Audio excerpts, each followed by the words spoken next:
vamos a abordar, ¿sí? Y por otro lado vamos a comenzar con las bacterias, ¿sí? Que esto nos va a servir para poder identificar determinadas características de las enfermedades que nos interesan a nosotros, ¿sí? Con respecto a la clase anterior, ¿quedó alguna duda? Le subí el programa también. Ahí Clary levanta la mano. Profe.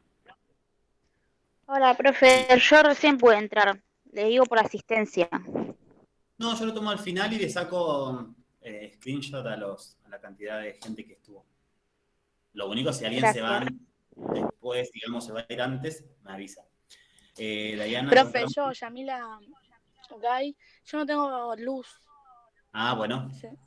Y no tengo mucha batería tampoco. Bueno, Profe, Yamila. yo me tengo que retirar también un rato antes. Te aviso por las dudas. Jaime. Yo por la asistencia, profe. Bueno. Ah, Claribel también. Bueno, ¿y Diana? Sí, profe, viste que te había mandado un mail la semana pasada que no podía estar el miércoles. Sí. Bueno, quería preguntar si vas a dar tipo un repaso de lo que dieron la semana pasada, así rapidito, o contame más o menos qué dieron. Yo igual copié todo lo del PowerPoint. Sí, la semana pasada habíamos terminado de ver algunos conceptos que tenían que ver con el nosocomio, habíamos terminado de ver la idea general de por qué era importante conocer los eventos históricos, vimos algunos, ¿sí? Y los fuimos asociando con algunos conceptos. ¿Por qué no hago repaso de la clase anterior? Porque si no, entre eso y después la asistencia y todo, se corta mucho, ¿sí? Nosotros ahora vamos a empezar ya, la verdad que no puedo. Por una cuestión de tiempo y no, por ahí yo siempre lo que hago es al principio de la clase, si queda alguna duda, por ejemplo, surgen muchos en lo que es la serología de las enfermedades que vamos a trabajar, que a veces me dice, ¿y qué es una prueba treponémica, Mario? O no me quedó en claro qué es una prueba treponémica, bueno, ahí recapitulamos, pero no hago repasos, no lo hago porque si no me come la mitad de la clase. En el medio alguien tuvo una misma, por ejemplo, alguna pregunta similar y no, por eso más que nada. Bueno, ahí anoté la gente Está que se bien, va a ir profe, antes. te entiendo. Gaby, Yamila, Jaime Abril y Esteferino. Esas son la gente. Claribel, ¿levantaste la mano? No, profe, me quedó de antes. Ah, bueno, sácalo por favor, porque si no yo creo... Marisa. Sí, profe, yo también, 7:30 me tengo que retirar porque tengo que ir a trabajar. Bueno, pero terminamos a esa hora.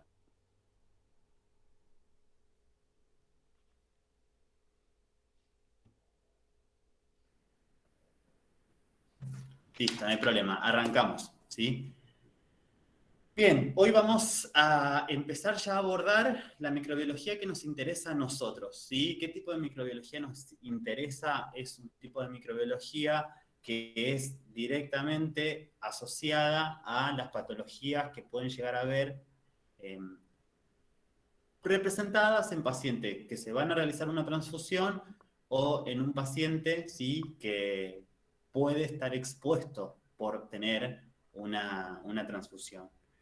Hola, profe, te escribo el nombre de los chicos que estamos en el instituto, somos 6. Bueno, no hay problema. Ahora los anoto, porque si no me voy del tema, pero ahora los anoto, ¿sí? Entonces, nosotros vamos a estudiar una microbiología que va a estar abocada puntualmente a estudiar determinadas enfermedades, ¿sí? Ustedes me van a decir, bueno, pero ¿vamos a hacer algunas salvedades? Claro que vamos a hacer algunas salvedades porque es importante que las conozcamos, porque nos puede pasar que nos digan está colonizado por tal bacteria y nosotros necesitamos saber qué significan esos conceptos, ¿sí? Necesitamos conocer, además de eso, algunas otras características de los pacientes, como por ejemplo el término portador, ¿sí? ¿Qué significa un término portador? ¿Todos los portadores son iguales o no? ¿Qué tipo de tratamientos se pueden llegar a alojar? Y también algunas excepciones de algunas enfermedades, puntualmente asociándolo con bacterias, ¿sí? Ese es el tipo de microbiología que nosotros vamos a apuntar.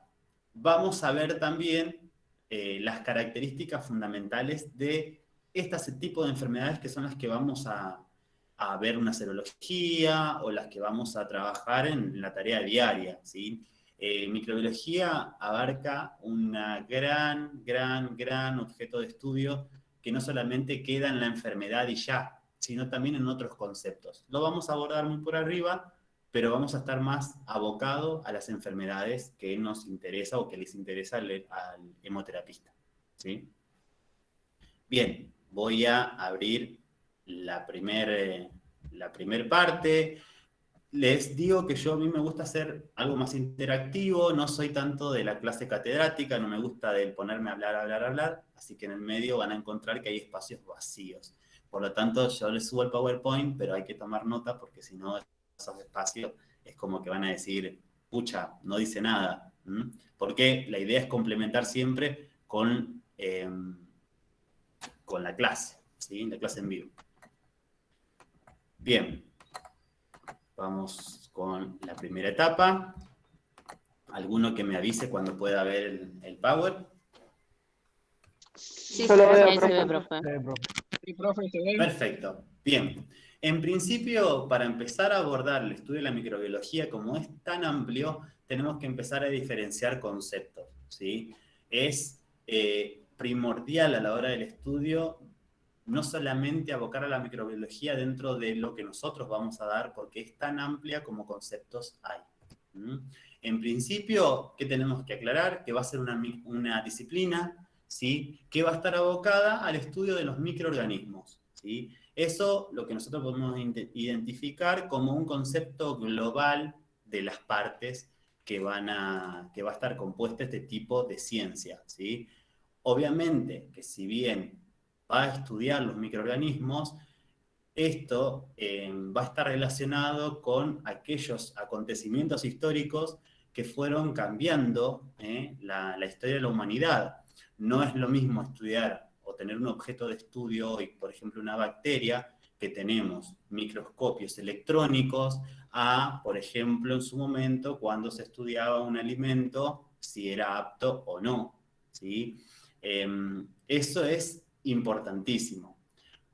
Yo pongo acá porcentaje. El porcentaje creo que ya se los dije. Del total de los microorganismos que existen, todavía no se llega a descubrir el 30% en la humanidad, ¿sí? Así que imagínense que constantemente vamos a estar hablando de nuevos microorganismos. Y si yo hoy le digo, no, gente, la clasificación de las bacterias son esta y esta, bueno, tenemos que saber que como es una ciencia y como constantemente el objeto de estudio va a estar centrado en las mutaciones de estos mismos microorganismos, puede ser que acá un tiempo empecemos a hacer un nuevo estudio, una nueva comparación, vamos a encontrar nuevas cepas de determinados microorganismos, ¿sí? Y todo esto va cambiando. La microbiología no solamente va a estar abocada al estudio del microorganismo en sí, sino también va a estar relacionada con otros 3 conceptos importantes que también pertenecen a su objeto de estudio. Por un lado, la patología, por otro, la epidemiología y la inmunología, ¿sí? Son 3 conceptos que nosotros, como trabajadores de la salud, debemos tenerlo en cuenta, porque si no quedamos con una visión que se estudia bacteria y virus y ya. ¿Alguno se anima a decir qué es la patología? Profe, ¿puede repetir los conceptos? Sí, la patología, la epidemiología y la inmunología. Esos son parte del objeto de estudio de la microbiología. ¿Alguno se anima o vaticina a decir qué es la patología? Ahí levantaron la mano, ¿alguien? No puedo ver quiénes levantan la mano. La enfermedad. A ver. ¿Una enfermedad física o mental que tenga una persona? Estudia la enfermedad que tenga una persona. Bueno, sí, puede ser. Profe, El conjunto de síntomas diagnosticar. A ver, Diagnosticar. ahí hablan de síntomas. Diagnosticar. Bien. Puede ser el funcionamiento normal del organismo. El funcionamiento. Profe, puede ser un síntoma. Sí. Puede ser un Marcelo. síntoma de una. Puede ser un síntoma. Los síntomas de una enfermedad. Es el estudio de una enfermedad,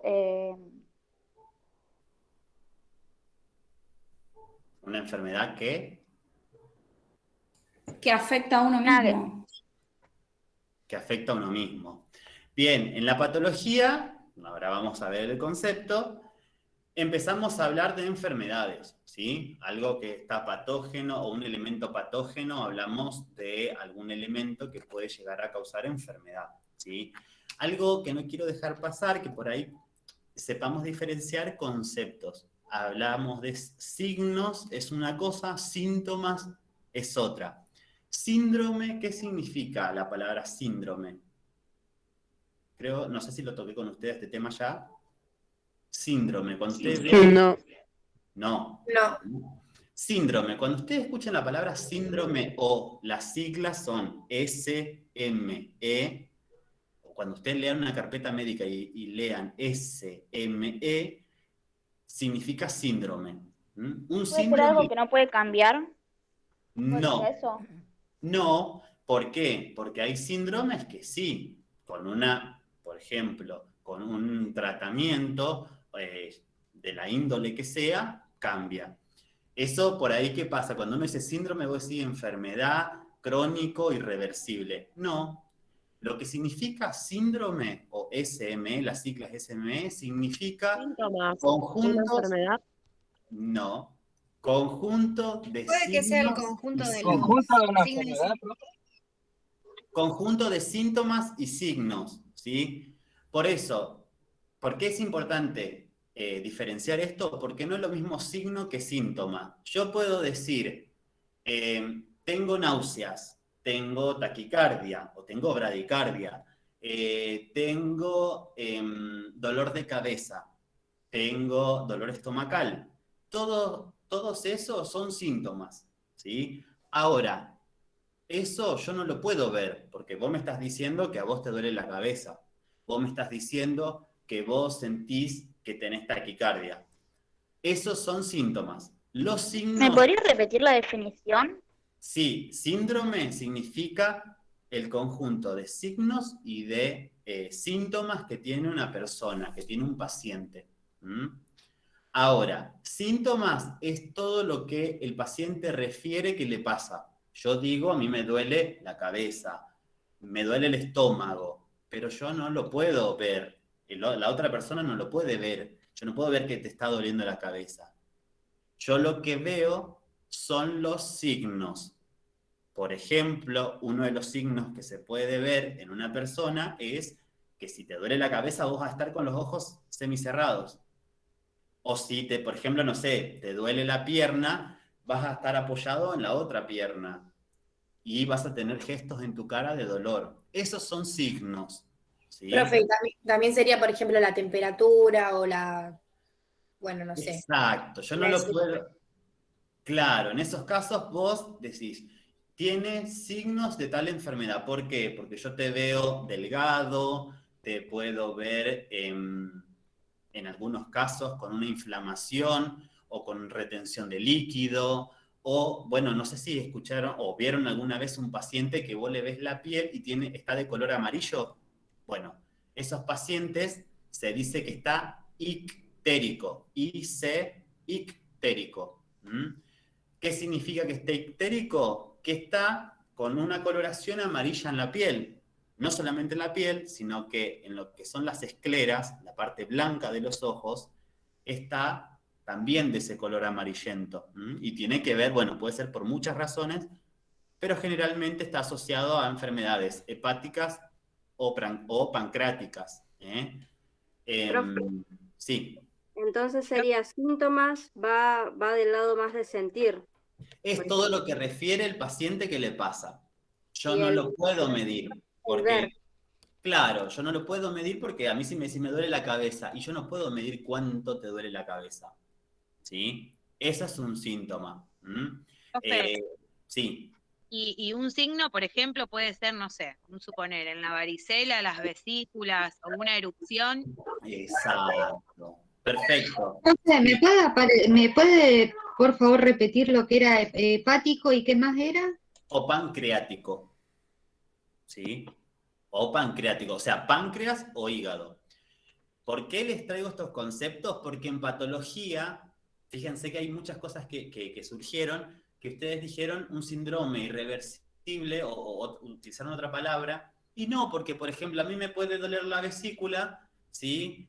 Puedo tener un dolor visceral, pero tal vez mañana me internan, me ponen antibióticos, tal vez yo tenía una infección y a mí eso me calma, ¿sí? O puedo tener una piedra en la vesícula, ¿sí? Les estoy diciendo a grosso modo, puedo tener un cálculo en la vesícula y a mí me curan de eso y yo no tengo más síndrome. Entonces, siempre tenemos que aclarar los conceptos. Signo no es lo mismo que síntomas, son dos cosas totalmente distintas. Todos síntomas, todo lo que refiere el paciente que tiene. A mí, por ejemplo, puede venir un paciente y me puede decir, yo tengo mucha tos. Y capaz tose en ese momento, pero no sé qué es mucha. No sé lo que le está pasando en ese momento al paciente. Ahora, los signos es todo lo que yo puedo ver, todo lo que yo puedo tocar. Si encontramos un paciente que tiene el abdomen inflamado, ¿sí? Yo eso vos lo podés tocar, lo podés ver. Un decaimiento lo podés ver. Como los signos vitales, profe, se pueden tomar. Claro, y aparte vos lo podés referenciar con algún tipo de medida. En el caso de los síntomas, muchas veces si vos me decís, yo tengo náusea, ¿con qué mido la náusea? O vos me decís dolor, ¿cuánto mido el dolor? Por eso ahí surgen algunas palabras de te duele, del 1 al 10, ¿cuánto te duele? 10 es el máximo, 1 es el mínimo. ¿Está? Claro, es la máxima, la escala máxima. Claro, se entiende esto más que nada para empezar a ver lo que es patología. Bien, si yo les digo, es el estudio de la distribución y los determinantes de estados o eventos relacionados con la salud y la aplicación de estos estudios al control de las enfermedades y otros problemas. Epidemiología, profe, ¿no es? La epidemiología, profe. La epidemiología se va a encargar del estudio de la distribución de las enfermedades. Ahí van a surgir los estudios estadísticos de, por ejemplo, Buenos Aires tuvo la mayor tasa de virulencia con respecto a la cepa SARS-CoV-19 en el periodo marzo-abril. Ahora, yo con eso, ¿qué puedo tomar o para qué me va a servir tener esa variante o por qué va a servir este estudio epidemiológico? ¿Qué objetivo va a tener o para qué va a servir? Y para hacer prevención, por ejemplo, en ese lugar, o para tomar los datos. Bueno, en este caso, por ejemplo, yo el año pasado, no el anterior, yo cuando arrancaba la clase le decía buenos días mis epidemiólogos en la clase y se reían todos los alumnos, pero en realidad lo que le quería decir es, cuando surge cualquier tipo de enfermedad, lo primero que hay que tomar en cuenta es qué dicen las estadísticas de los estudios que se realizan. Y otra cosa, ¿hay estudios de una enfermedad? Porque si no hay estudios, por ejemplo, hoy que no se testea, salvo en casos muy puntuales, ¿qué estadística puedo llegar a tener? No tengo estadísticas. Tengo estadística en base a una población menor. Generalmente las estadísticas tienen todos componentes donde se toman poblaciones y se saca una media. La media sería el porcentaje, un promedio del porcentaje de las personas afectadas. Bueno, la epidemiología no solamente va a estudiar al microorganismo, las bacterias, un virus, un parásito, un hongo. Lo que te está diciendo es, en el barrio, te voy a poner un ejemplo, ¿no? Las Flores, hubo un brote de un Clostridium que genera, por ejemplo, gastroenteritis. ¿Sí? Cuadros de gastroenteritis. Bueno, con ese estudio lo que hay que hacer es ver cuáles son los determinantes de esa enfermedad. Vamos a suponer agua contaminada. O vamos a suponer que fuera la falta de aseamiento en las casas. O la falta de alcance a determinados productos alimenticios. ¿Sí? Eso es el objeto de estudio y la epidemiología lo tiene. Cualquier trabajador de la salud tiene que saber cuáles son los objetos de estudio de la epidemiología y a qué va a estar referido. Profe, ¿puede ser prevención y promoción de la salud?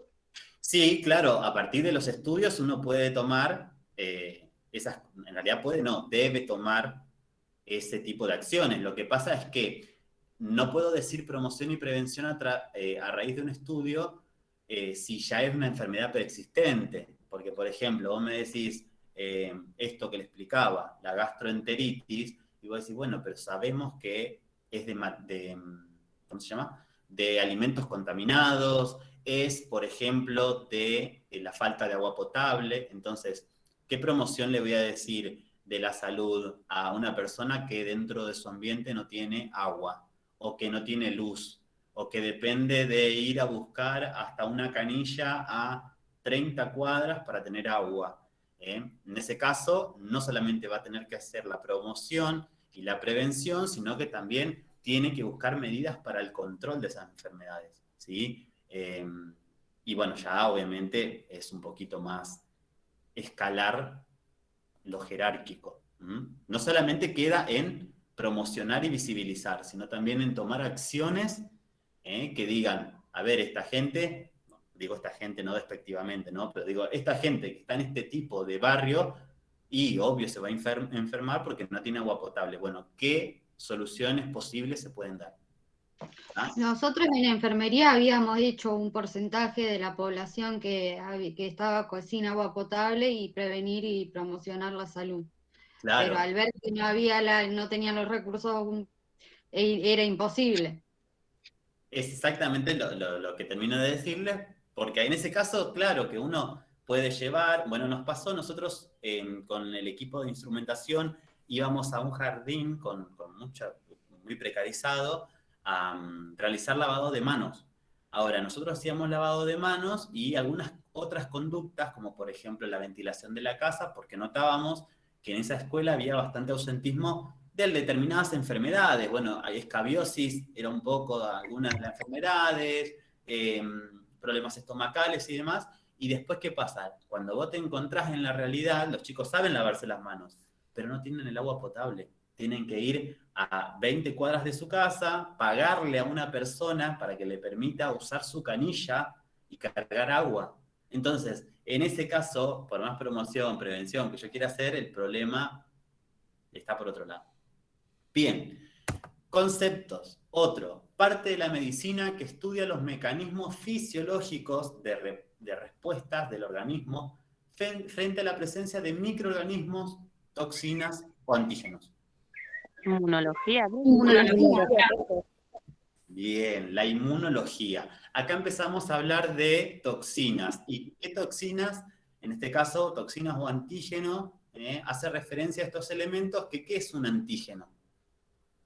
Era una sustancia que... Un agente infeccioso. Un agente, sí, bueno, sí, generalmente de origen infeccioso.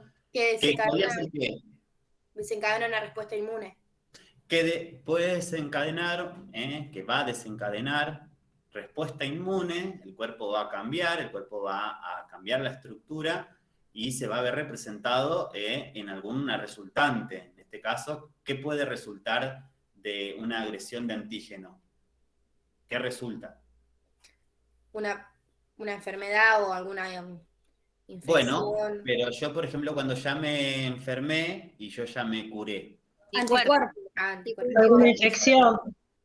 Claro, anticuerpos, sí, hasta que aparezca una misma, por ejemplo, vamos a asociarlo a la realidad que vivimos hoy, hasta que aparezca un nuevo virus, o hasta que aparezca un nuevo organismo patógeno que sea distinto a la información que tiene mi inmunidad y nuevamente yo me vuelva a enfermar, ¿sí?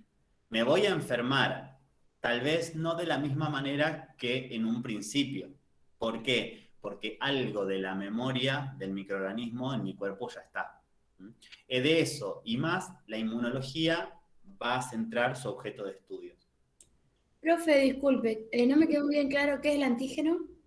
El antígeno es toda sustancia que va a producir en el cuerpo, en este caso en el organismo, desencadena una respuesta inmune, provoca una respuesta inmunológica. ¿Sí? Listo, gracias. Como resultante, los anticuerpos. ¿Sí? Algo muy importante que a veces uno lo toma por ya sabido, pero no hay que presuponer nada, es que en este caso, los anticuerpos van a estar dirigidos a un tipo de microorganismo en particular. Si el microorganismo cambió, este anticuerpo puede llegar a disminuir la virulencia de ese tipo de cepa. Ahora yo me voy a enfermar igual, hasta que haga nuevos anticuerpos frente a nuevos antígenos. Antígeno nuevo, anticuerpo nuevo. Profe, Sí. entonces estaría bien decir que la inmunología centra su estudio en la respuesta que tiene el cuerpo frente a un antígeno. No solamente en eso. Por un lado, los antígenos. Ahora también es la presencia de los microorganismos. ¿Por qué? Porque en algunas enfermedades no sabemos qué ocasiona precisamente en todas las personas por igual. Hay enfermedades que afectan a una persona un poco más, a otra un poco menos, y hay otras enfermedades que son resultantes. Por eso siempre se dice que es un todo, no solamente de la respuesta frente a la presencia de microorganismos, sino también a otro tipo de antígenos o otro tipo de toxinas. Por ejemplo, ¿cómo reaccionaría tu cuerpo, por ejemplo, frente a la picadura de un alacrán? O frente a la picadura de algún tipo de ¿cómo se llama? De insecto y demás. Siempre está asociado más al mecanismo que va a interactuar con lo externo, con lo de afuera. Sí, o sea, también habla de la herida que te queda cuando te pistas, no sé, o cuando te lastimás con una aguja, ponele. O sea, Sí, pero siempre asociado Claro, asociado a la respuesta inmune, ¿sí? Porque después tenemos otro concepto que es estudiar los trastornos anatómicos, ¿sí? Anatómico, fisiológico de los tejidos, órganos que estuvieron en su momento enfermos, así como síntomas, signos. Síntomas y signos por separado son eso. Síntomas y signos juntos pueden generar un síndrome, a través de las cuales se manifiestan las enfermedades y las causas que lo producen. En este caso, este concepto emparda perfectamente con la patología. ¿Sí? Con la patología. La patología ya directamente habla de órganos, habla de fisiología, de qué es lo que altera en el cuerpo, ¿sí? Por ejemplo, un agente patógeno. Yo digo, el parásito que va a estar asociado al Chagas produce una miocarditis, un trastorno en el músculo del corazón, una inflamación en el músculo cardíaco. O puedo decir, va a producir una mal rotación intestinal. La patología habla del trastorno anatómico producido, que en principio puede tener un origen etiológico, dígase microorganismos, o no. La patología no solamente va a estudiar en base a microorganismos, no, también va a estar asociada a todo lo externo. Por ejemplo, un tumor. Un tumor no está asociado a un microorganismo, ni tampoco siempre que escuchen la palabra tumor hagan referencia a que es algo maligno. Y no quiero decir un tumor es bueno, lo que quiero decir es que existen tumores benignos, por ejemplo los tumores de mama, los miomas, los tan conocidos fibromas, no son tumores malignos. ¿Qué quiere decir malignos? Que pueden tener células cancerígenas. No, pueden ser abultamientos, pueden ser colecciones tal vez de tejido celular, grasa, tejido lipídico, pero la patología no, porque no sea una célula cancerígena, lo va a dejar de estudiar. De todas maneras, va a tener su foco de estudio en que es una alteración, en este caso anatómica. ¿Se diferenciaron los conceptos? ¿Se entendieron cada uno? Vieron que son bastante... ¿Cómo? Sí, profe. Bien, son bastante distintos. A veces uno dice inmunología. ¿Qué? Inmunología, o dice patología, y como que es todo lo mismo. No, el objeto de estudio va a ir variando en base a que, si yo hoy, por ejemplo, me asociara o simplemente pusiera énfasis en estudiar la patología, yo a ustedes les tendría que hablar de, por ejemplo, el tumor de Kaposi, por ejemplo, que era uno de las patologías asociadas a los pacientes VIH. O tendría que hablar, por ejemplo, de las miocarditis, que eran patologías asociadas, como les dije, al Chagas. Y no, uno cuando hace el estudio de la microbiología siempre va tomando varios aspectos, pero sabiendo de que a su vez se puede centrar en uno de estos estudios. Hay gente que estudia inmunología y ya, no estudia qué le pasa al órgano ni nada, estudia a la gente y chao. Bien. Profe, una consulta. Sí.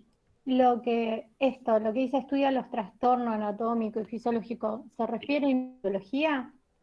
Puntualmente puede ser histológico, puede ser cualquier estructura anatómica. ¿Sí? Ah, ok. Pero Profe, entonces, te hago una consulta. sí, perdón. Si yo hablo de, no, está bien. Si yo hablo de agente patógeno, ¿sería como patología o como antígeno? No, si vos hablas de agente patógeno, estás haciendo referencia a un microorganismo o a un tipo de microorganismo en particular. Eso es un agente patógeno. Ajá, como, por Porque yo ejemplo, un puedo agente decir, claro, virus. porque por ejemplo yo puedo decir, en mi casa detectaron la presencia de una bacteria gram negativa, por ejemplo, pero tal vez yo no tengo la enfermedad. El agente patógeno está, tengo capaz posibilidades, pero no significa que yo esté enfermo de ese agente. ¿Me explico?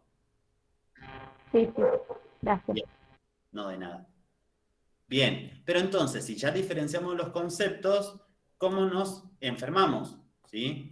Tenemos que pensar que la enfermedad, así como la salud, según el concepto que plantea la OMS, dice que es el completo bienestar físico, social y anatómico que va a tener el ser humano.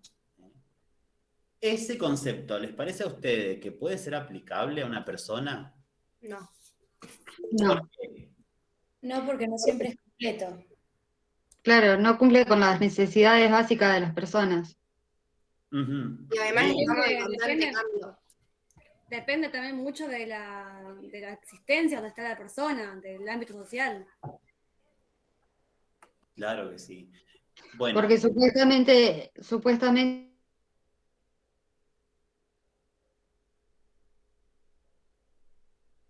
estos elementos son los que tienen que estar equilibrados. Ahora, nadie está completamente sano. ¿Por qué? Porque no solamente tiene que ver lo anatómico. Yo hoy me puedo sentir bien, con ganas, con todo, pero yo tal vez me siento cansado por las horas laborales, tengo estrés, me puede pasar que me siento bien, pero no tengo agua potable, o tengo problemas que influyen a nivel psicológico o psíquico en mí. Y eso hace que ya ese equilibrio no sea tal. Ese concepto como tal es medio una utopía, chicos. No, uno no alcanza el 100% del equilibrio del total bienestar. Ahora, sí podemos decir que en la salud podemos llegar a ver, o en realidad podemos vernos más representados en un concepto de ausencia de enfermedades. O mínimamente un equilibrio más llegando a sentirse pleno o sentirse, por así decirlo, mejor dentro de todos los entornos que yo me desempeño. Yo soy una persona que vive en un ámbito social. Tal vez yo salí bien de mi casa, estuve bien, pero no sé, me peleo con una persona y eso me termina afectando. Entonces, la salud no solamente es el cuerpo y ya. ¿Y la enfermedad? Y en el caso de la enfermedad, ¿qué podemos decir la enfermedad?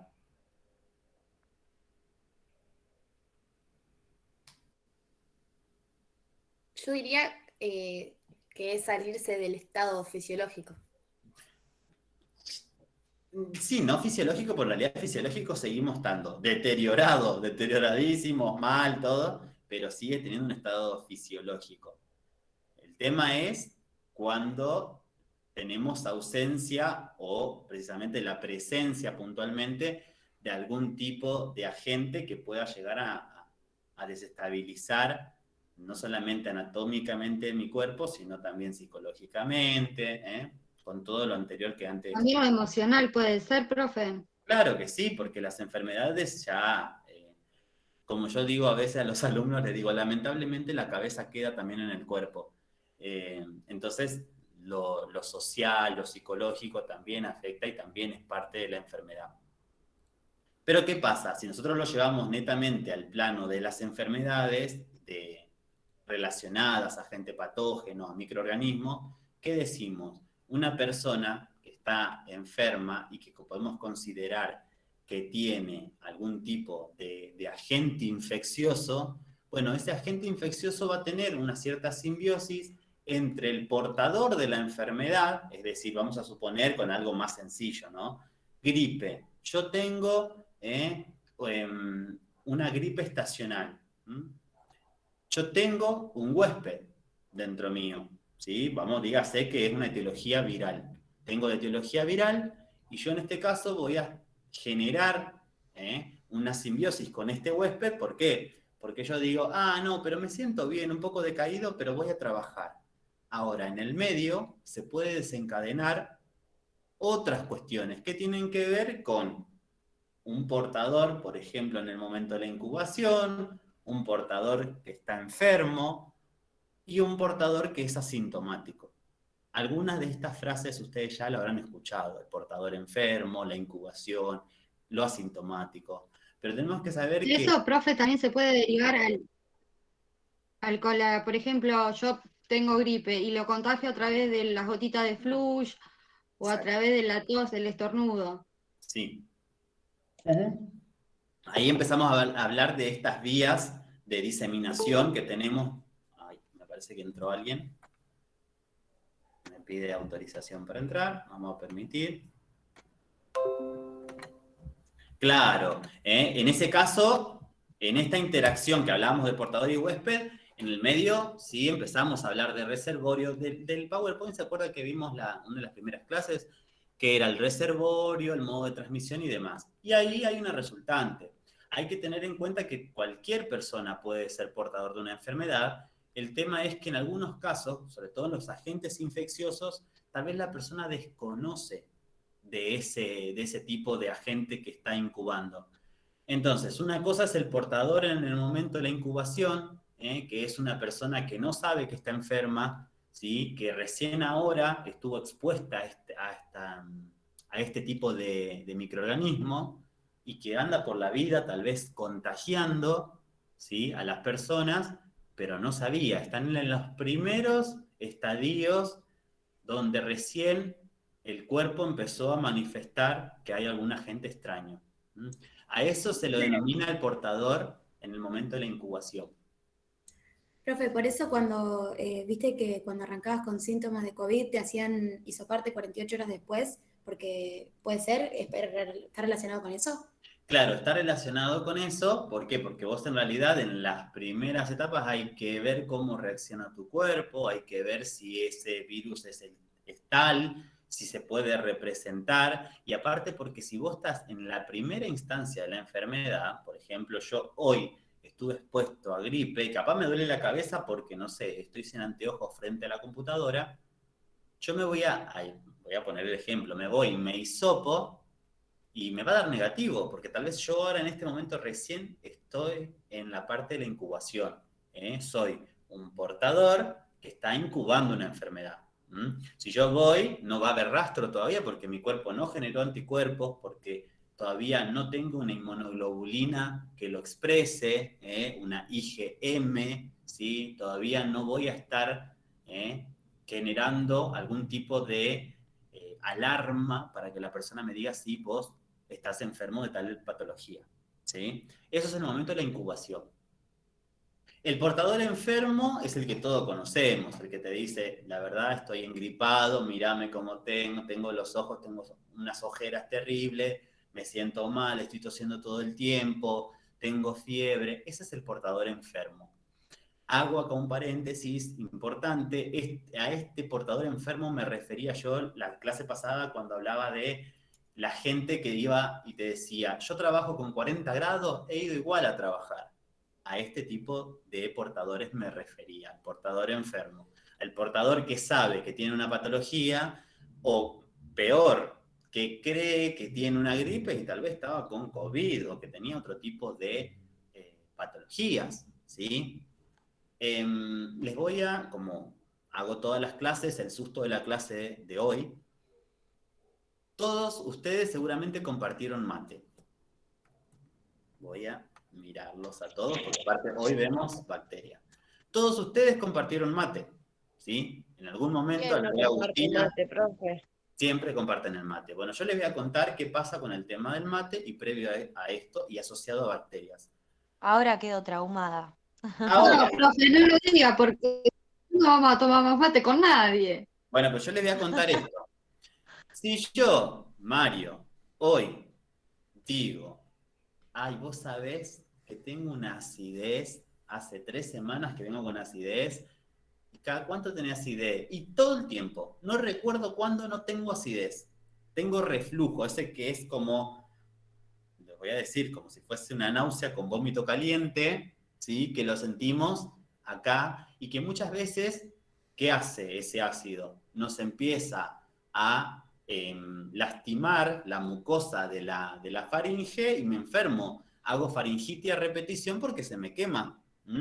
¿Por qué? Porque constantemente estoy teniendo reflujo, ácido, ácido, ácido. ¿Sí? Hay personas que tienen reflujo todo el tiempo. Ahora, había gente que había escrito, pone, no, súper idóneo, yo puedo tener hipertiroidismo y sentirme bien y estar perfecta de salud aún así medicada. Pone, claro, pero José, en ese caso vos podés tener hipotiroidismo, pero vos no vas a ir contagiando hipotiroidismo porque es una condición puntualmente de tu glándula. Pero ahí estaba hablando del concepto de salud. Ah, listo, perfecto. Me quedo, entonces no dije nada. Entonces, vuelvo a esto. Reflujo. A mí quien me dice que es un reflujo porque tal vez la yerba es mala, no sé, digo algo, yo no tomo mate. Soy corriente y no tomo mate. Pero la yerba es mala, lo que siempre escucho decir, o no sé, como con mucha grasa, o que puede ser una bacteria. Una bacteria. Existe una bacteria, puntualmente, que se aloja en el estómago, y la única manera de destruirla es tomando antibióticos. Es el Helicobacter pylori. El Helicobacter pylori o pylori. El Helicobacter pylori o pylori es un tipo de bacteria. Ay, mirá, ahí la tengo a mi asistente José que me acaba de escribir. Helicobacter pylori o pylori, que es un tipo de bacterias que está alojada y que no se va a ir de este tipo de órgano, en este caso del estómago, y que yo cuando te di el mate, así te dije, tomá, yo te lo puedo llegar a contagiar. Profe, pero mi mamá la tuvo porque tenía las defensas muy bajas y tiene una peluquería. Tomaba mate con las clientas y se la contagió. O sea, yo no me la contagié porque no tenía las defensas bajas, justo qué sé yo, pero ella que estaba justo con las defensas bajas se la agarró. Bien, bueno, eso que yo les estoy diciendo ahora pasa. Esto que dice ella, las defensas bajas, quédense tranquilos que cuando veamos sistema inmune vamos a ver, porque nosotros estamos expuestos a un montón de agente patógeno. Acá, si ustedes vieran mi mesa con toda la cantidad de porquerías que tengo, hasta huevos hay. Estoy expuesto a microorganismos. A veces uno está más expuesto por determinada condición fisiológica o anatómica. Ahora, yo puedo compartir el mate con una persona, fíjense lo que cuenta la compañera, te llevas un Helicobacter pylori. El tratamiento para un Helicobacter pylori consta de 2 antibióticos, ¿sí? Que se tienen que dar por 15 días, donde la persona tiene diarreas, donde ustedes piensen que cuando toman antibióticos de amplio espectro, los antibióticos, les voy a decir burdamente, que son como una especie de bazooka para el organismo, hay un montón de cosas que en el cuerpo se alteran. Por ejemplo, en el caso de las mujeres, cuando hay bacterias buenas dentro de lo que es la vagina, están con un pH acidótico, con ácido, para destruir partículas. Entonces, ¿qué pasa? Cuando vos tomas antibiótico, todas esas bacterias se van muriendo.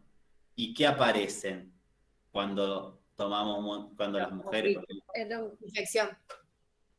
Aparece la micosis, aparecen los hongos. Entonces, no es que, bueno, no pasa nada. O, no, en el Helicobacter tomo antibiótico y ya está. No. Y tampoco me dice que yo puedo volver a contraerlo. Bueno, luego de este segmento traumas, vuelvo al Power. Bien. Profe, disculpe Sí. que lo interrumpa. Hay una compañera que puso hace rato ya que se iba por un problema familiar para que le ponga el presente.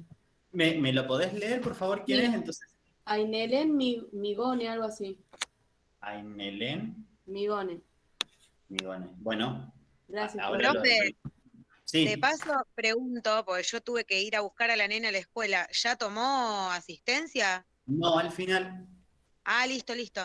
no hay problema.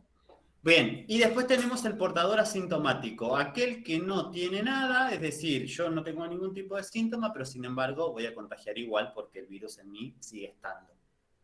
El virus, microorganismo, lo que sea. Ahora, ¿y el portador convaleciente a qué se Profe. referencia? Sí. Yo siempre tuve la duda, ¿a qué se debe que algunos sí presenten síntomas y otros no? Primero y principal, la carga viral que tenga cualquier tipo de microorganismo. En realidad hace referencia a la virulencia con la que pueda tener. Por ejemplo, vos tenés contacto con una persona que tuvo, voy a poner el caso del COVID, ¿no? Tenés una persona que tiene COVID y tal vez la virulencia de ese tipo de cepas hace que vos te enfermes menos, o en realidad expreses menos esos síntomas. ¿Por qué? Porque tal vez tu sistema inmune lo tenés óptimo en ese momento, porque tal vez la carga de virulencia no fue alta.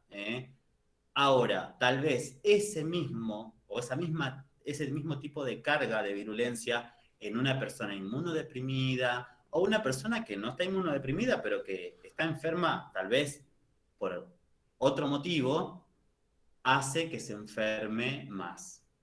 Tiene que ver no solamente con el estado de la inmunidad de la persona, que es un gran componente, sino también la virulencia que tiene. Los microorganismos generalmente, algunos se autolimitan. ¿Qué significa? Que hay algunos que expresan la enfermedad, pero llega un momento donde eso se corta. Lo máximo que te pasa es esto. Y hay otros que no. Ahora, cómo reacciona en el cuerpo también depende de la inmunidad de la persona. En algunos casos, cuando te dicen, no, pero mira, la carga viral es baja. Lo vamos a ver mucho, por ejemplo, en VIH. En VIH, cuando veamos, vamos a decir, pero ¿qué significa? ¿Cómo, por ejemplo, vamos a leer un artículo que dice que una pareja cero discordante, ¿qué significa? Vamos a poner mujer que no tiene VIH, hombre que tiene VIH, mujer con VIH, mujer sin VIH. Tienen relaciones sexuales y no hay contagio.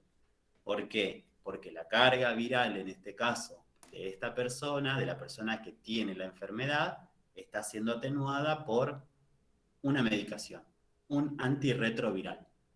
¿Sí? Eso tiene que ver muchísimo con la carga viral o con la virulencia, que la virulencia, el término no hace referencia solamente a virus, hace referencia a cuán potente es la expresión de la enfermedad en ese microorganismo. Profe, ¿también tiene que ver las defensas que uno tiene en el organismo?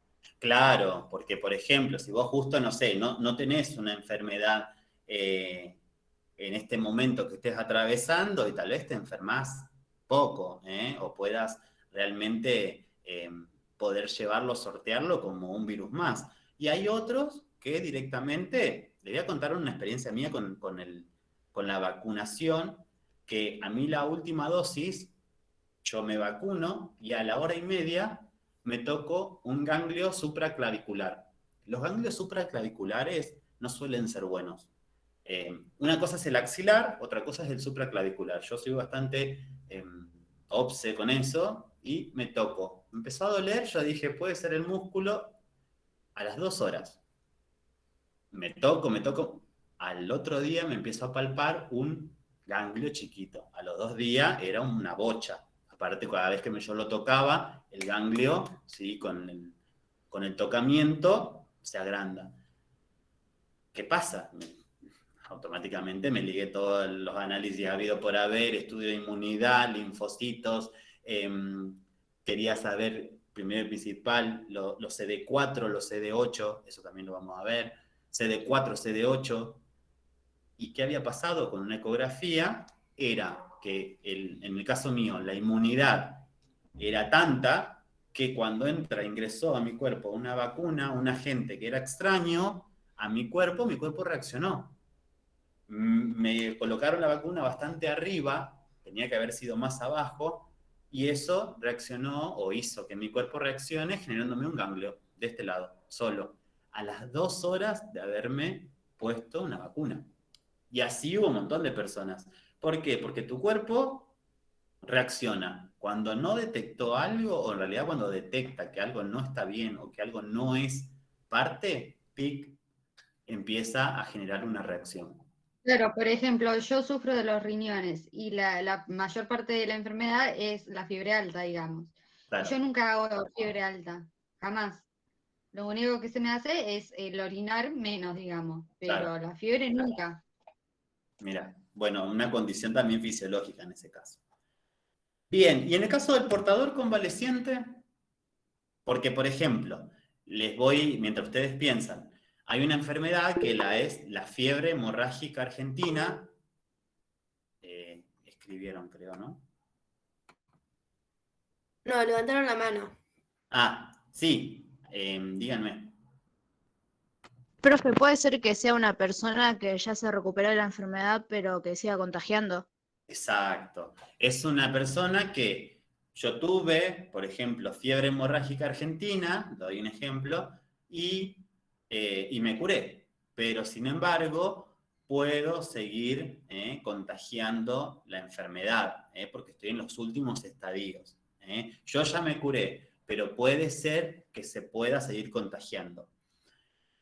Hago la salvedad de el portador, o en realidad la persona que está colonizada. A veces nos van a decir, cuando vamos a algún lugar, o ustedes cuando vayan a transfundir, le van a decir, cuidado, ponete guante, ponete equipo de protección personal, porque este paciente está colonizado con una enterobacteria, o con un estafilococo, o con un estreptococo. ¿Qué significa? Que tal vez el paciente, en este caso, no está enfermo, pero tiene esa bacteria está en su organismo. No se enfermó, o se enfermó y ya se curó, pero sigue teniendo ese tipo de microorganismo que a veces puede estar, que te lo podés llegar a contagiar vos tocándolo. Hay personas que cuando ustedes escuchan que diga, ojo porque está colonizado significa que ese paciente probablemente no esté enfermo de ese tipo de patología, o en este caso de este tipo de microorganismo, pero puede contagiarlos a ustedes. ¿Sí? Eso es cuando escuchen siempre que digan colonizado. Está colonizado. Profe, estafilococo, ¿y qué más dijo? Yo le doy un ejemplo. Puede ser un estreptococo, un estrepto, un estafilococo, por ejemplo, o la Klebsiella, que es una también de las enfermedades que a veces uno dice está colonizado con Klebsiella. Ojo, porque las neumonías por Klebsiella son terribles, por KPC. Profe, pero ¿cómo? Sí. No, yo no entiendo, digamos. Sí. ¿Cómo se sabe que está colonizado? Porque la persona pudo haber tenido la enfermedad y haberse curado, pero cuando ven los marcadores de la enfermedad o ven los marcadores, esta persona no está representando una enfermedad. No tiene, por ejemplo, no sé, le pongo un tipo de enfermedad, ¿no? Una enfermedad gastrointestinal. Y no, en este momento no la está padeciendo, pero sin embargo, cuando se le hizo el cultivo de las bacterias, me da que el paciente tiene una enterobacteria o tiene un estreptococo. Ahora vamos a ver qué es un estreptococo. O sea, sería lo mismo que... Se hace con un cultivo. ¿Cómo? Sería lo mismo que portador convaleciente. Está asociado al portador convaleciente, sí. Profe, Sí. ¿esto puede pasar cuando una persona no termina los antibióticos, No. por ejemplo? No, porque son dos conceptos distintos. Una cosa es que vos no termines un plan médico, ¿sí? Que en el cual incluso vos te podés directamente no curar. Porque vos, por ejemplo, si abandonaste el tratamiento a mitad y vos, lo vamos a ver con sífilis a esto, si vos no terminaste las dosis, vos probablemente puedas disminuir los síntomas y los signos que haya generado la enfermedad en vos, pero posiblemente pueda quedar resto de algún tipo de bacteria. ¿Y con la tuberculosis pasa lo mismo? Si no termina el tratamiento. No, si no termina el tratamiento de la tuberculosis, en realidad toda la gente que estuvo expuesta con esa persona no se puede dar el alta. Exactamente. No se puede dar el alta, pero no solamente, bueno, la tuberculosis es más compleja, porque la tuberculosis es esa persona y el entorno, la familia, el que estuvo en contacto. Profe, Sí. en el portador convaleciente es como si tuvieras el virus en el cuerpo, pero está como inactivo, o como que se puede activar en cualquier momento. No, vos lo tenés, el portador convaleciente se curó, ¿sí? Yo me curé de fiebre hemorrágica argentina. Ahora, yo todavía los marcadores, en base a la virulencia, por ejemplo, de una bacteria, de un virus, me da que yo puedo seguir contagiando. Profe, Sí. una pregunta. Entonces, ¿qué sería la diferencia entre portador convaleciente y paciente colonizado? Porque son parecidos, quería saber bien cómo la diferencia. No, y están relacionados, son conceptos que están relacionados. Un paciente colonizado, lo que hay que tener en cuenta es que el paciente colonizado es hacia un microorganismo en particular. Y hay que tener mucho cuidado porque si está colonizado, por ejemplo, vos podés estar, no sé, sos convaleciente de COVID, ¿no? Ahora, si vos estás colonizado, generalmente se da más en bacterias y generalmente son más resistentes. Son organismos que son más resistentes. Ustedes siempre lo van a encontrar a los dos conceptos bastante relacionados y siempre van a ir como, por así decirlo, de la mano. Lo mismo. Es casi lo mismo. Yo lo noté como lo mismo y ahora me dijeron que era diferente. No, es casi lo mismo. Es casi lo mismo. Es casi lo mismo. Ahora, no es lo mismo una enfermedad viral, por ejemplo, convaleciente, una enfermedad viral, a que vos me digas, tiene una bacteria o una bacteria multiresistente, que esas son otras. Entonces lo pongo como definiciones diferentes los dos. Son definiciones que van de la mano. No les puedo decir iguales porque en realidad no es lo mismo que me diga, soy convaleciente de un virus, por ejemplo, del COVID, a que vos me diga, y es un paciente que está colonizado por una Escherichia, o que está colonizado por una Klebsiella, o por un neumococo, ¿sí? La virulencia hace la diferencia. Es como que el paciente colonizado es como más contagia más que el portador paciente, eso sería una diferencia. Ahí va. Claro. Gracias. Por ejemplo, la fiebre hemorrágica argentina, ¿con qué se cura? Con el plasma de una persona ¿Está contagiada, profe? Que tuvo la enfermedad. Que tuvo la enfermedad, que se curó, que generó anticuerpos, ¿sí? Y que fue a donar nuevamente, una vez que ya terminó el periodo y que se comprueba que esa persona ya no tiene más rastros dentro de su organismo. En su momento estuvieron dos enfermedades cabeza a cabeza, el dengue y la fiebre hemorrágica argentina. Y algunos pacientes, como la fiebre hemorrágica argentina había causado estragos en muchos pacientes, ¿qué pasaba? empezaba un paciente con fiebre alta, con dolor muscular, con artralgia es dolor en las articulaciones, y directamente lo que decían es, bueno, pásenle un plasma convaleciente por fiebre hemorrágica, porque puede ser que tenga una fiebre hemorrágica y la serología todavía no haya llegado, el PCR de esa enfermedad no haya llegado. ¿Y qué pasa? Tal vez después la serología daba que era dengue. Eso ha pasado y incluso han salido montones de artículos relacionados a esto. Pero hay enfermedades que se curan en base a el plasma de una persona que se curó, ¿sí? Están los sueros también, que lo vamos a ver cuando veamos un poquito vacuna. ¿Estamos acá? Profe, Sí. puede ser que a esas personas que hayan tenido, que tuvieron en ese momento fiebre hemorrágica, le pasen plasma fresco congelado.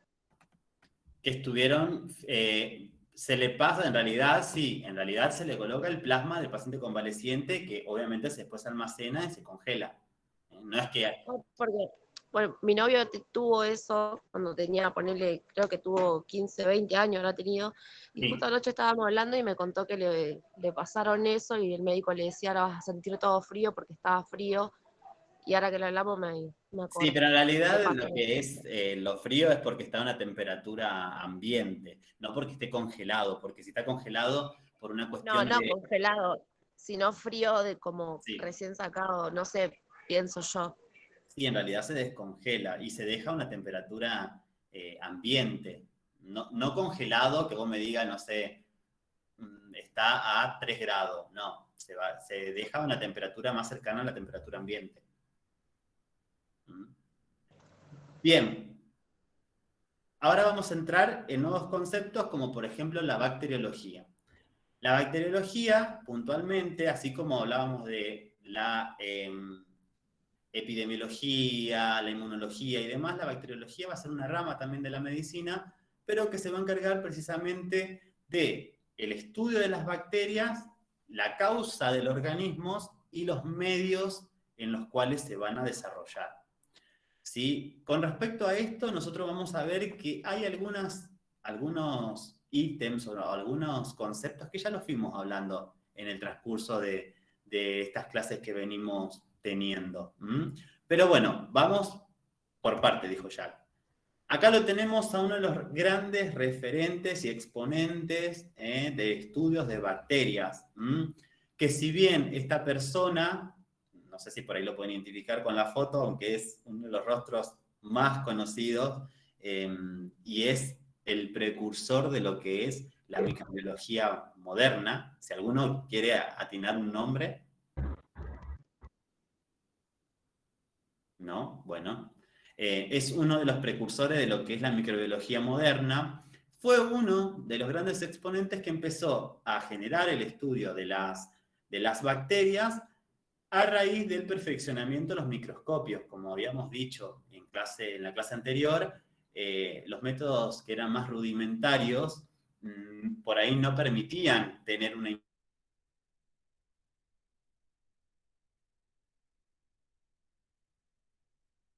Él fue uno de los que empezó a introducir nuevos conceptos y nuevos métodos para poder combatir la presencia, en este caso, de bacterias. Pero bueno, en principio vamos a verlo a él como plantear la siguiente frase. Él lo que hizo, este hombre, este químico francés, fue precursor en el método de la pasteurización. Pasteurización.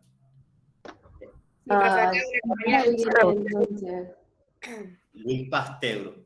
Louis Pasteur fue uno de los precursores de la pasteurización. ¿Alguno conoce qué es la pasteurización? Porque, bueno, la leche dice, el yogur que tomamos, generalmente los lácteos, todos dicen, sometido a proceso de pasteurización o pasteurizada. ¿Qué significa que esté pasteurizada? Que está libre de bacterias. En realidad... Que calientan la sustancia o la leche en este caso. En realidad no es que está libre de bacterias, sí que no tiene bacterias patógenas. Sí. No, yo busqué, dice, es un proceso térmico que es realizado en químicos con la intención de reducir la presencia de agentes. Bien. Agentes puntualmente que él quería reducir eran que en los alimentos habían bacterias, ¿sí? Estas bacterias, ¿qué hacían? Podían ser posibles fuentes de enfermedades. Entonces, ¿qué plantea Louis Pasteur a través de estos primeros principios de la pasteurización?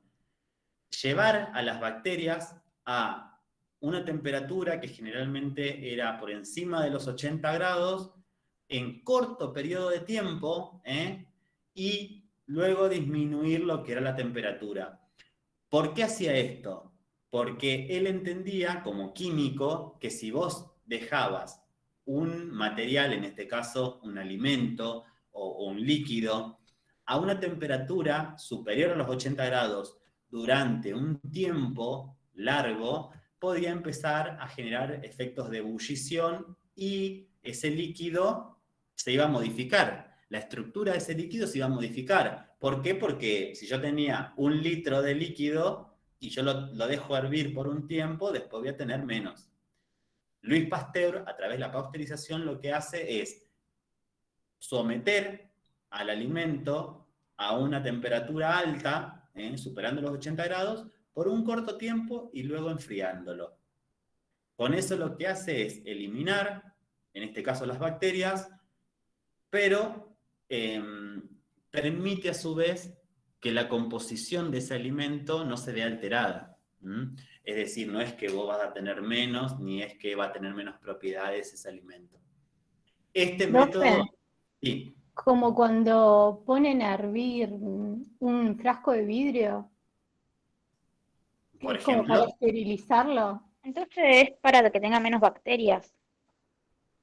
es para que tenga, claro, en realidad es para que las bacterias patógenas estén destruidas, ¿sí? No va a tener la presencia de las mismas.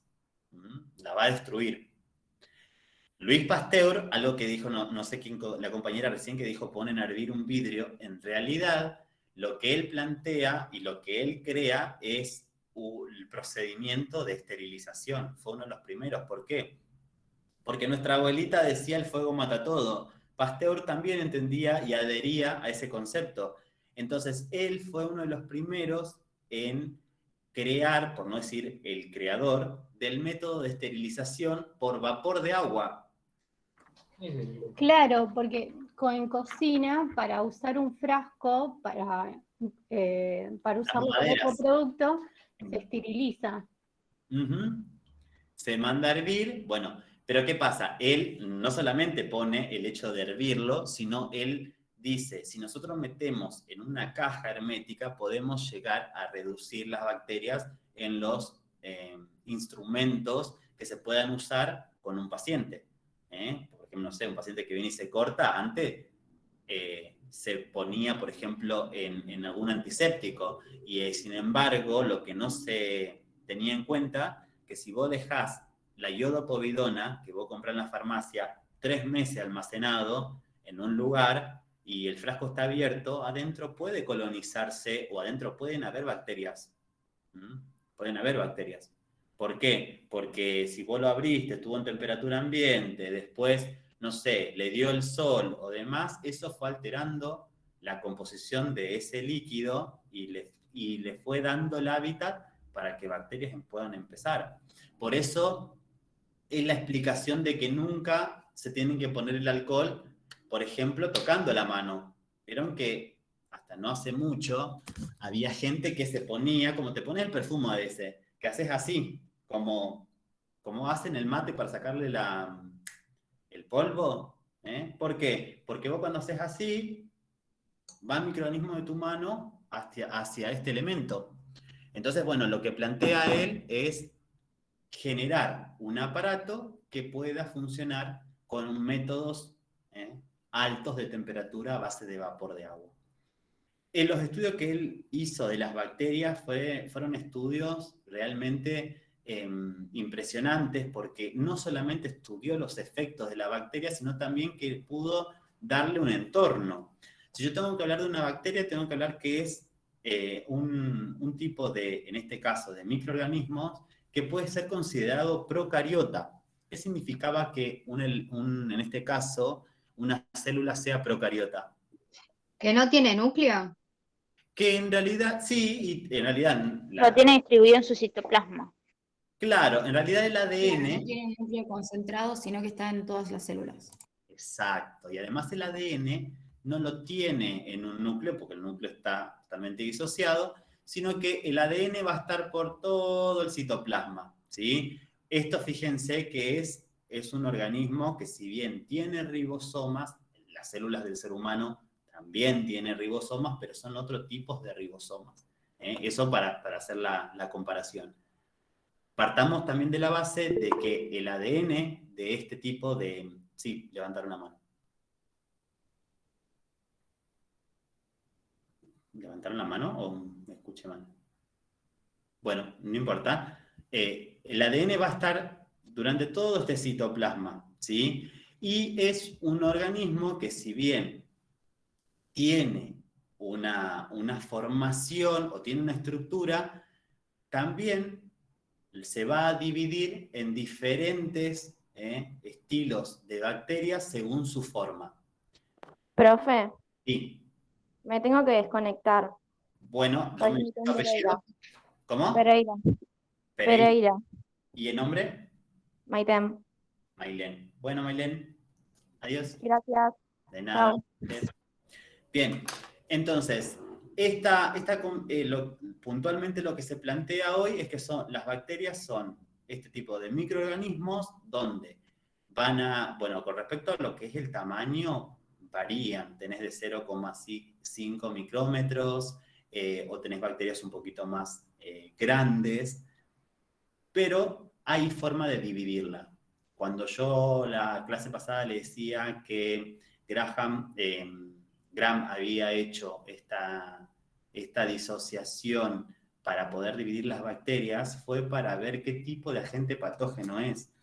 No todos los antibióticos van a cubrir el mismo espectro de bacterias, y eso fue fundamental para que hoy la salud haya avanzado, porque nosotros un montón de veces hemos escuchado que te dicen, lo medicaron mal, le dieron un antibiótico que no era, o le dieron un antibiótico y no mejoraba, le cambiaron el antibiótico y mejoró. ¿Eso por qué? Porque las bacterias no son todas iguales, tienen una estructura muy similar todas. Ahora, ¿qué pasa? Que dependiendo de cómo es la estructura de esta, puede tener más virulencia, menos virulencia, puede tener mayor adaptabilidad a un medio, o tal vez menos adaptabilidad. Pero bueno, en principio, ¿qué podemos decir? Que las infecciones bacterianas se evitan destruyendo las bacterias con calor. ¿Verdadero o falso? Falso. A ver. Falso. Para mí que cambia la estructura de la proteína de la membrana. Bien, ¿Puede el ser? péptido glicano. Pero ahí lo vamos a ver qué es la estructura. El péptido glicano hace referencia, no sé quién está hablando, pero el péptido glicano. Bien, eso sí. Bien, bueno, que con respecto a decir si una es negativa o positiva. Bien. Ahora, esto de las infecciones bacterianas se evitan destruyendo las bacterias con calor. Falso. Es falso. Falso. Hay como todos dicen que es falso. Ahora, si decimos, volvemos, si decíamos que llevando bacterias que pueden causar infecciones se destruyen a elevar temperatura, en este caso... Es verdadero, profe. Profe, ¿no es que por eso hacemos fiebre o nada que ver? Claro, bueno, en el caso, no, igual hagamos un paréntesis porque estamos mezclando todo. No es lo mismo el calor que nosotros hacemos externo, superando los 80 grados, a... Sí, no, obvio, no es lo mismo a los 80 grados. Por eso, profe, siempre que se esteriliza siempre va a calor. No, bueno, ahora hay otros métodos, por ejemplo, gases. Sí, bueno, ahora es más... Entonces, ¿sí se pueden destruir a los más de 80 grados? Se puede destruir con calor, por ejemplo, a los a las bacterias que pueden generar infección que estén en un elemento. Sí, claro que sí. Se puede destruir con calor. Claro que sí. Profe, por eso se esteriliza con el vapor de agua. Con el vapor de agua, cuando van al odontólogo que tiene la estufita que es a calor seco, ese es un calor como el del horno, ¿sí? Sí, se puede, claro que sí, con temperatura. El típico, el fuego mata todo, chicos. Sí, se puede destruir bacterias que pueden causar infecciones bacterianas a través de calor. Claro que sí, de hecho la pasteurización es una de las técnicas, o la esterilización es otra. Como las mamaderas, profe. Claro, las mamaderas, claro. No me quiero ir sin decirles esto que recién dijo la compañera con respecto a la temperatura. Está bien tener fiebre. El error que nosotros tenemos socialmente es creer que la fiebre es mala. Al contrario, la fiebre, si un paciente tiene fiebre, es porque el cuerpo reacciona que hay algo que está mal. El tema Claro, eleva la temperatura para poder destruirlos. Claro, el tema sería si no levantás fiebre, si es que tenés una infección o algo de eso. Como un mecanismo de defensa también. Exacto, es un mecanismo de defensa. Ahora, por ejemplo, voy a poner de ejemplo los niños. Automáticamente que un niño hace fiebre, los padres empiezan, tiene fiebre, llevémoslo al hospital, llevémoslo al sanatorio, llevémoslo. Está bien que haga fiebre. El tema es si la fiebre perdura 48 horas, o si vos le diste un antitérmico, dígase dipirona, una novalgina, o un ibuprofeno, y la fiebre no baja, o un efecto que tiene que, no sé, la fiebre cada 8 horas vuelve a aparecer, o menos de 8 horas vuelve a aparecer, bueno, ahí hay que prestar atención porque puede ser que el cuerpo no haya podido... También pasa cuando, por ejemplo, si te lastimas. Claro, porque en realidad eleva la temperatura para hacer eso. O sea, el cuerpo es sabio, chicos. ¿Qué hace el cuerpo cuando tenemos mucho frío? Tiembla. Tiembla. ¿Por qué? Porque el músculo lo que hace es empezar a través de la vibración generar calor. Bueno, lo mismo pasa con la fiebre. La fiebre es un aliado del ser humano. El tema es que hay que controlar la fiebre, porque si yo digo tengo 48 grados o tomo un antitérmico y la fiebre no baja, bueno, puede ser que el cuerpo no esté pudiendo resolver esta patología y ahí necesite recurrir a un médico. ¿Tá? Entonces, profe, está relacionado, pero no es lo mismo, sería. No es lo mismo, son dos cosas totalmente distintas. El objetivo de someter a un elemento a calor es eliminar bacterias. En el caso del cuerpo, lo que hace es avisarme que está trabajando para que eliminar el microorganismo que entró. Claro, está bien. Bien. Sí, hay que aclarar que cuando se produce la... Sí. No, perdón que te interrumpa. Por eso mismo también hay veces que se dice que hay que hervir el agua justamente en ciertos casos para tomar. Claro, por ejemplo, en los casos de los lugares donde no hay potabilizadoras o en los lugares donde el agua no hay filtros, o muchas veces cuando hay en tanques, algunos lugares donde, por ejemplo, los tanques están al descubierto. Y a ver, esto creo que por ahí parece lógico cuando uno lo dice, pero si vos tenés un tanque descubierto, muere una paloma y queda ahí, esa agua que vos está, por más que sea muchos litros, se contamina. Y vos decís, pero bueno, pero yo lo tengo, hay agua potable. Sí, hay agua potable en la medida que vos tengas que controles. Si no, no. Bien, cuando se producen las enfermedades bacterianas, es importante conocer, y ya lo conocemos, que se tratan con antibióticos, no así las virales. La clasificación de las bacterias según su forma. Yo hoy le dije ya algunas formas, cuando dije estafilococo, estreptococo, esas son las bacterias según su forma. Hay bacterias que son netamente reconocidas por su forma, entonces yo digo una enfermedad y me van a decir, eso es un bacilo, o eso es un coco, eso es un diplococo. Ahora lo vamos a ver. Estos microorganismos, como dijimos, son unicelulares, ¿sí? Se va a visualizar dentro de lo que es el microscopio puntualmente ahora que tenemos es el electrónico, y su tamaño va a variar en los micrómetros, como le dije anteriormente, que pueden de 0,5 a hasta, bueno, hay bacterias algunas que llegan hasta medir 5 micrómetros. Así que no es ¿Por que qué hay... los virales no se medican? Virales no, porque en realidad vos, en este caso, lo que haces cuando tenés una patología viral es ver cuáles son los síntomas o cuáles son los signos que tiene la persona. Un antibiótico está preparado para funcionar o para destruir o romper una estructura bacteriana. La estructura del virus es completamente distinta a la de la bacteria. Entonces, si yo tengo, por ejemplo, un virus de la gripe y yo me medico con acitromicina, que es una de las que usan muchísimo para la faringitis, o para enfermedades más relacionadas a la garganta, no me va a hacer nada, me voy a enfermar y voy a seguir enfermándome igual, lo único que voy a hacer es resistencia a la acitromicina, porque en realidad mi enfermedad tiene que ver con otra estructura microscópica, que es un virus. ¿Sí? Por eso, cuando vos te dicen, mira, esto es una amigdalitis, pero es viral, te van a decir, hace reposo, no salgas, si tenés fiebre, tomate esta pastilla cada 8, un antitérmico cada 8, y lo básico. Ahora, las bacterias no, ¿por qué? Porque las bacterias se van a seguir reproduciendo y pueden generar un mal mayor, incluso hasta una sepsis, que un cuadro generalizado. Bacterias patógenas. Antes de seguir, me interesa saber, en realidad que ustedes sepan, es cómo se reproducen las bacterias.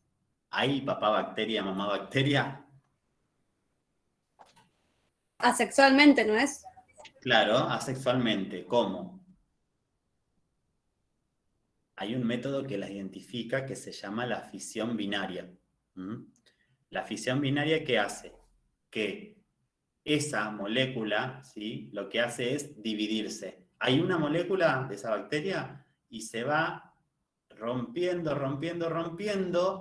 se traslada al material genético que está ahí disuelto en su citoplasma y se generaron dos. Ahora las dos tienen el mismo material genético. Mitosis, ¿no es eso? ¿Cómo? Mitosis, ¿no es eso? Bien, muy bien, a través de la mitosis. Ese mecanismo de reproducción se llama fisión binaria. Profe, ¿lo puede volver a repetir? Sí. Puntualmente, como en cualquier caso, uno dice, bueno, ¿cómo es la reproducción? ¿Es sexual o es asexual? En el caso de que sea sexual, vos necesitas tener información genética de dos estructuras, ¿sí? No voy a ir a la parte humana y caer en el cliché de la parte humana, pero tenés que tener información genética de dos partes que puedan generar una vida o un nuevo organismo.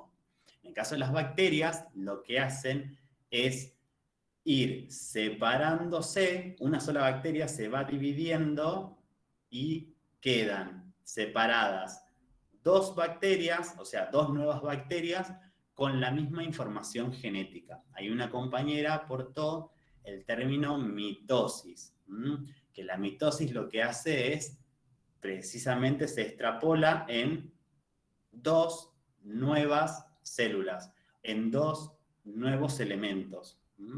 Eso es la fisión binaria, cuando se divide una bacteria que era un solo organismo en dos con la misma información genética, ¿sí? Es decir, se dividió en dos, pero no es que ahora es menos mala o quedó 50 y 50. No, ahora es 2 100%, porque quedó cargada completamente con la misma información genética. ¿Profe? Sí. ¿Dijo aficción binaria o ficción binaria? Fisión. Ah, bien. Fisión binaria. Igual quédense tranquilos que yo les voy a subir el dibujito, que obviamente lo van a ver parecido a la mitosis, porque donde está explicado y donde está... Sí. Entonces la manera de reproducción de las bacterias es la reproducción de fisión binaria y cuando se dividen en dos, a eso se le dice mitosis. En realidad es por mitosis que se separa. Se separa por mitosis y este tipo de reproducción se llama fisión binaria. ¿Por qué se dice mitosis? Porque en realidad lo que hacen es separar la estructura, ¿sí? O sea, si yo rompo una bacteria, si yo la parto a la mitad, se va a destruir la bacteria. ¿Me explico? En este caso, lo que hace la bacteria es ir dividiendo su material genético de manera tal que las dos queden constituidas de la misma manera. ¿Por qué? Porque si yo te vengo y te digo, se separa y son dos, nada más, y no te explico que en realidad ese procedimiento de separación tiene que implicar que la información se divida. Porque si yo la parto solamente, la bacteria está rota. Se rompió, muere. Lo que hace es, a través de este procedimiento denominado mitosis, es su separación. Se separa de forma asexual, no necesita de nadie, de forma asexual, separa su información genética, su material genético, que está ahí disuelto, suelto, así solito en el citoplasma, lo divide y se forman dos. Dos con la misma información genética. No es que una se lleva más y la otra se lleva menos, no. Las dos se forman de la misma manera. Tienen la misma información genética. Ese es el tipo de reproducción de las bacterias. En realidad, Profe, es como la reproducción celular. es que es una reproducción celular de tipo mitosis. Mitosis. Profe, y a esto querés llegar, es que cuando se va reproduciendo sigue teniendo la misma carga infecciosa, digamos. La misma carga infecciosa y conoce todo lo que conocía cuando estaba integrada. ¿Qué quiero decir eso? Que si hizo resistencia a un antibiótico, ahora tenés dos que son resistentes al antibiótico. No es que se dividió y una arrancó de cero. No. ¿La reproducción y colonización es lo mismo? No. Son dos cosas distintas. La colonización es que las bacterias están en un lugar, vamos a suponer que tenga en la dermis del paciente, en la piel del paciente, ¿sí? Y están ahí. Ahora, en el caso de las bacterias, para poder colonizar, primero se tienen que dividir, porque una bacteria no hace nada, la bacteria no viene de una sola. Para que vos digas, enferma un organismo, se tienen que reproducir. Cuanto más son, más rápido generan virulencia en la especie. ¿Me expliqué? Sí. Siempre esto va en cantidad, chicos. Es como cuando yo quiero abrir un bar. Si yo tengo mucha gente que vaya al bar, me va a ir bien. Si yo tengo dos que van a ir al bar, nada, voy a cerrar. Bueno, acá lo mismo pasa con la bacteria. Cuanto más sea, la bacteria va a buscar reproducirse. Reproducir mucho. Y en base a eso a veces te dicen, bueno, pero una infección rapidísima. Y porque tal vez el microorganismo, en este caso la bacteria, tiene un mecanismo de reproducción rápido. O le generaste un buen ambiente para que lo hagan. Por ejemplo, humedad, suciedad, todo un montón de elementos, ¿sí? Bien, el efecto patógeno varía mucho en función de las especies de las bacterias, esto generalmente también más asociado a las formas que tiene, y la virulencia también con respecto a las condiciones del organismo. Hablábamos hoy un poquito con respecto al Helicobacter, ¿no? Que a veces, si vos tenés un estado inmune deficitario, por ahí está más predispuesto. Las bacterias más dañinas están, por ejemplo, las causantes del cólera, el Clostridium tetanis, el Clostridium perfringens, la gangrena gaseosa, la lepra, la tuberculosis, en la sífilis está la bacteria del Treponema pallidum, la fiebre tifoidea, la difteria y de muchas formas de neumonía, como por ejemplo la KPC, la Klebsiella. Esas son de las más vistas. La gran mayoría seguramente las conocen o la escucharon alguna vez. Y el virus en todo esto, porque hasta ahora dimos una lista enorme de enfermedades de las cuales muchas conocen, bueno, el virus fue una cosa que vino a impactar, porque hasta el descubrimiento de esto que se dio en el virus del mosaico del tabaco, no es que se... Sí, ¿alguien levanta la mano? Me quedé sin agua. Profe, una consulta. ¿Usted va a subir este Power? Sí. Listo, gracias. Ya lo veo así como están asustados, me parece, ¿o no? Sí. Profe, ahí justamente que antes habías hablado de la neumonía. Sí. Y justamente, y antes, un poco más atrás, hablaste del tema del cuando están mal medicados, mal tratados sobre algo. Bueno, justamente algo que me gusta a mí mucho es la música, y en la historia de Beethoven, por ejemplo, tenés un ejemplo de que el tipo tenía una neumonía bacteriana y por el mal tratamiento fue que murió, porque lo trataron con sales de plomo que le generaron una enfermedad peor y le terminaron destruyendo, digamos, todo el organismo. Conozco la historia un poco de él y yo no te la voy a llevar a tan lejos, te la voy a llevar a mi abuelo, fallece por una neumonía a raíz de una infección en una muela. Y te estoy hablando de 50 años atrás. Realmente, no solamente yo, porque me centro más en el estudio y que ustedes lo vean en cuanto a lo que es el contexto, pero en realidad yo hablo como que a ustedes le pueden llegar a dar un antibiótico como si fuese la salud un libre acceso, y en algunos casos, por más que nuestro sistema sea público, en algunos casos todavía sigue siendo bastante inalcanzable para determinadas personas. Pero sí, conozco la historia de Beethoven un poquito.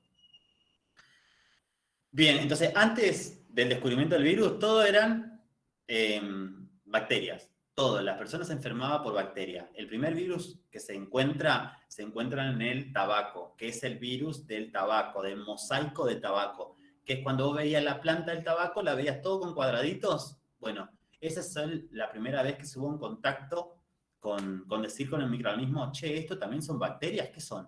Y ahí empieza a surgir el virus, el término virus. Los efectos patógenos por las bacterias en los tejidos son muchísimos, y eso depende de qué tipo de bacterias sean. Miren, acá encontramos una herida, por ejemplo, con un Clostridium perfringens. Clostridium es, porque yo por ahí digo, acá está escrito Clostridium, es un tipo de grupo familiar. Son familias, es un tipo de generación, por así decirlo, de bacterias.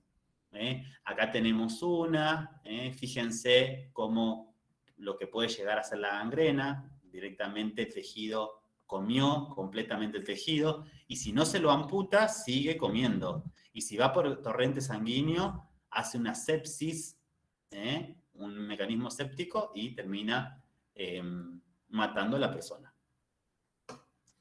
Bueno, en este caso son efectos provocados por, bueno, en el caso de la gangrena gaseosa, por el Clostridium. ¿Qué Clostridium? Perfringens, ¿sí? El Clostridium perfringens produce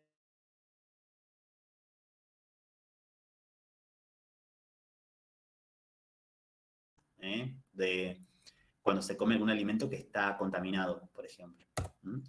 En algunos otros casos lo que provocan las bacterias son efectos mecánicos. Por ejemplo, acá directamente lo que hace es generar una placa y una obstrucción en una arteria. Entonces, por ejemplo, si esa arteria es una principal del cerebro, puede llegar a causar un émbolo infeccioso que termina causando algún daño neurológico o incluso la muerte del paciente.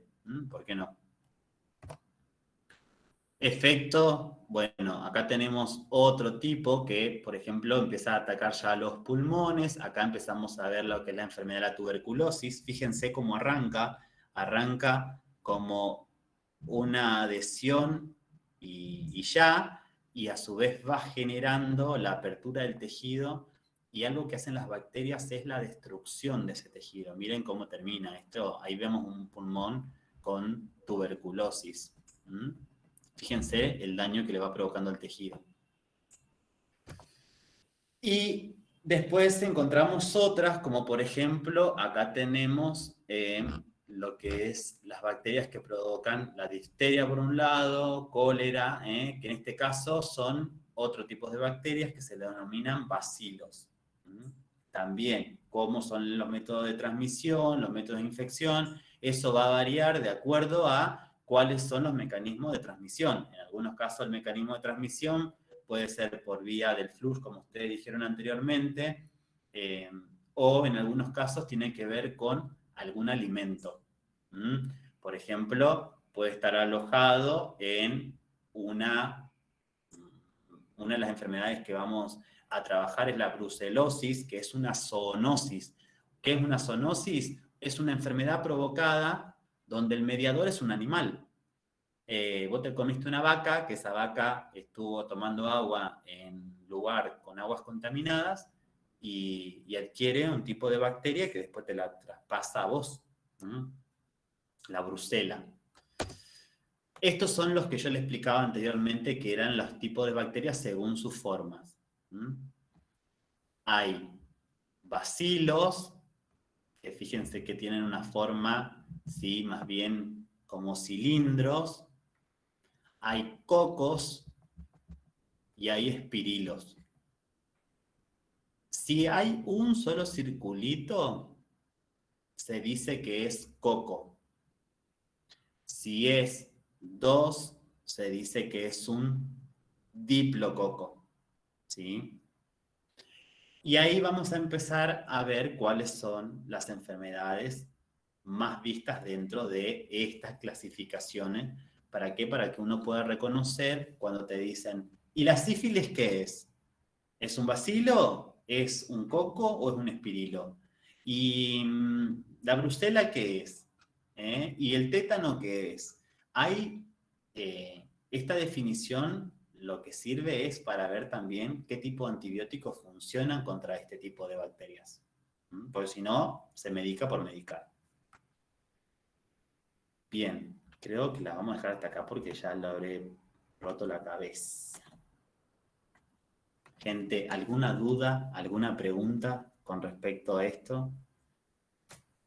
¿Que les haya quedado? No. No, habla, después le pregunto. Bueno, yo voy a anotar mientras a los chicos que... Profe, le hago una consulta. ¿Usted puede subir los Power antes?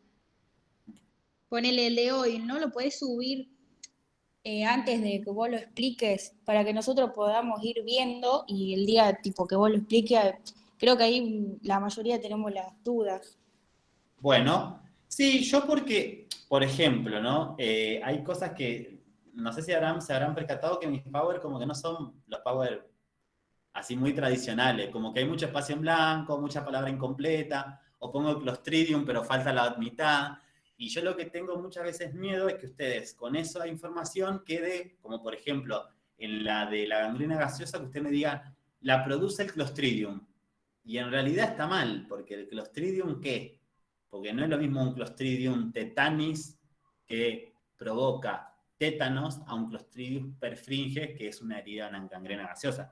Si ustedes por ahí lo toman como una manera de adelantarse en Claro, ciertos conceptos, para tener una guía y no llegar tipo sin nada al tipo a la clase, como para tener una idea ahí volando. Entonces yo este Power se lo subo, porque esto falta un poco menos de la mitad del Power,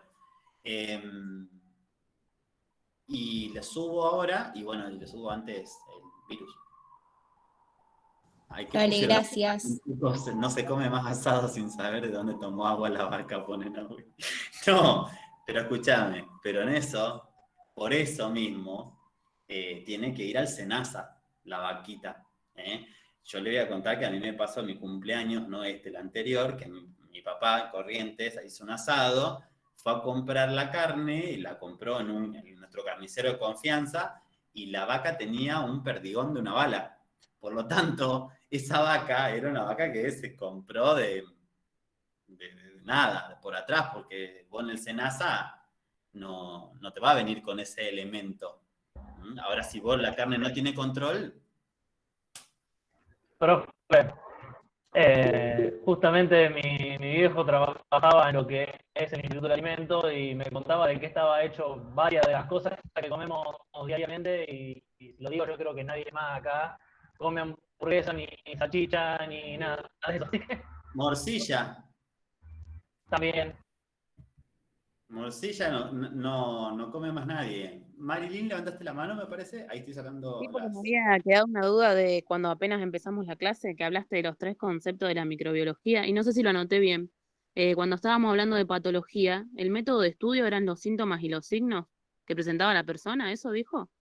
Está asociado, sí, a la patología netamente que tienen que ver con los trastornos fisiológicos, el trastorno anatómico, ¿sí? Y toma los signos y los síntomas que puede tener la persona para su objeto de estudio, ¿sí?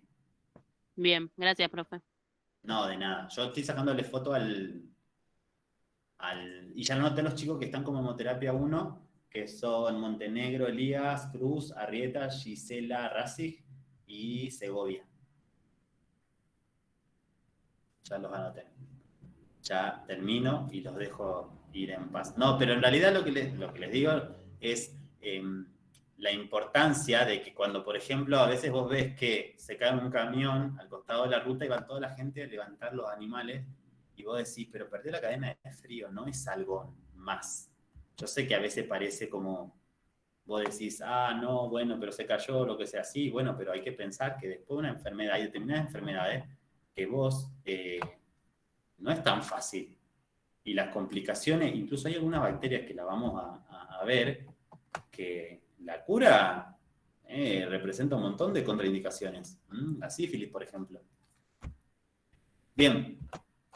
¿Alguna duda, alguna pregunta? Si no, hasta la semana que viene.